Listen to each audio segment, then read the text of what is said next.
MCHI Thane chairman redevelopment करतो. आज ठाण्यामध्ये जे काही नंबर ऑफ प्रोजेक्ट्स येऊ घातलेले आहेत, अशी कुठचीही बिल्डिंग नाही पूर्णत्वास आलेली, हे इन्व्हेंटरी बाकी आहे. लोकांना आज ठाण्याबद्दल अतिशय ममत्व आहे, अतिशय प्रेम आहे, कारण ठाण्यामध्ये विकासाची गंगा आली. जेवढे जास्त प्रोजेक्ट तेवढे जास्त माणसं. लोकांना ठाणं आवडतं कारण ऑफ द कनेक्टिव्हिटी.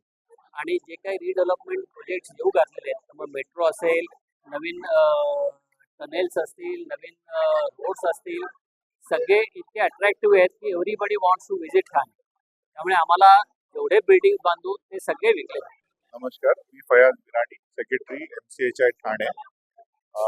आज आमचं प्रेस कॉन्फरन्स होतं.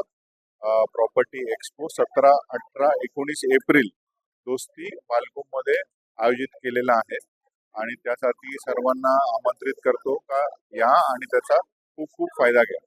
मी तर लोकांना अपील करणार का ही स्वर्ण संधी आहे, आता फायदा घ्या. कारण की हा जो वॉर चालू आहे त्या अनुषंगाने खूप काही प्राइसेस रॉ मटेरियलचे वर चाललेत आणि त्यामुळे आत्ताच घेतलेलं बरं. बिकॉज लेटर ऑन प्राइस कमी नाही होणार, प्राइस वरच जाणार. प्रत्येक गोष्टीचे प्राइस वरच जाणार. Hi guys, this is Nimit Mehta, MCHI Greda Union President. So we are coming up with the 23rd Real Estate Expo on 17th, 18th and 19th April.